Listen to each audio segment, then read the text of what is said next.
Today, household financial confidence firms a tad.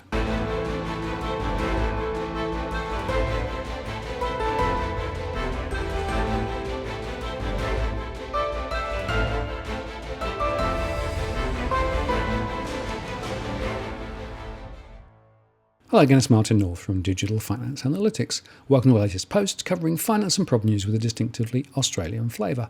We've released the latest in our series of Household Financial Confidence Index reports to the end of August 2019. The reading this month was just a little higher at 85.45 compared with 85.43 last month, but is still well below the 87.69 back in 2015, which was the previous low, and is significantly below the neutral setting of 100. No wonder households are not spending. Across our wealth segments, those owning property mortgage-free remain the most confident, while those with mortgages are less confident, along with renters. Within the property segments, owner-occupied borrowers are a little more confident this month as the mortgage interest rate cuts work through. Property investors are still well below the property inactive group as rental streams are easing back and values of high-rise apartments in particular are being questioned thanks to the recent coverage of faulty construction and flammable cladding. In most centres, those seeking to rent have more choice and lower rental options than a couple of years back.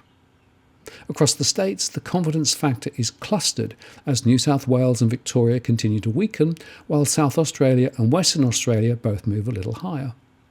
And looking at the moving parts within the index, job insecurity rose further in the month, up 1.38% to 38%.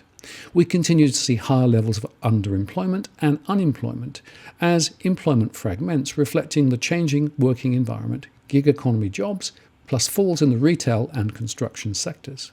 More jobs are in the lower paid healthcare and aged care segments, and the drought is also causing issues now for some. Savings are taking a battering as bank deposit rates continue to tumble and other households continue to raise savings to maintain lifestyle. There is, of course, limits to how long this can go on for.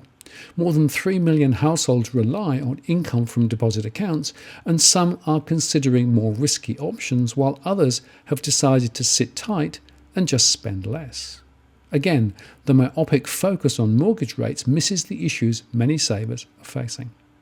Lower mortgage interest rates have provided some relief to mortgage borrowers now, up 0.68% this month to 3.12%. However, many households remain gridlocked with large outstanding debts, which often include credit cards as well as a mortgage. 47% are less comfortable than a year ago, and refinancing is available to some, but those with negative equity or higher loan-to-value loans are locked into more expensive loans. Incomes remain under pressure, with 5.32% of households reporting higher real incomes than a year ago, up 0.57% compared with last month. But 51.1% reported real incomes have fallen in the past year, and 40.8% said there had been no change. The recent changes to weekend rates and healthcare rates in Victoria are showing, and public sector employees continue to do better than the private sector.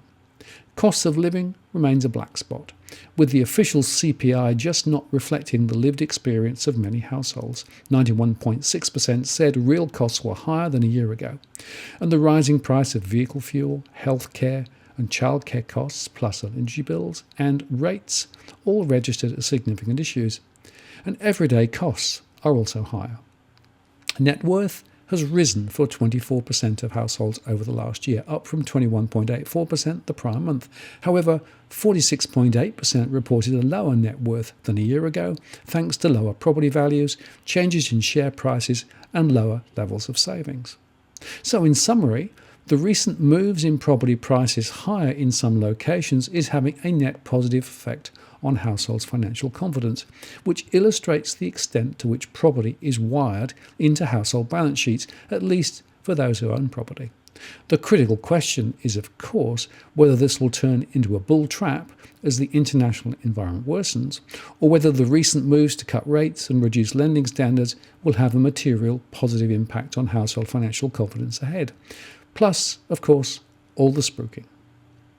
That said, cost pressures, Income pressures and lower returns for savers are still having a significant impact, and the housing sector alone will not turn household financial confidence around.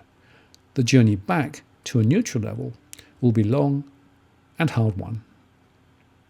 I'm Martin North from Digital Finance Analytics. Many thanks for watching, and I'll see you again next time.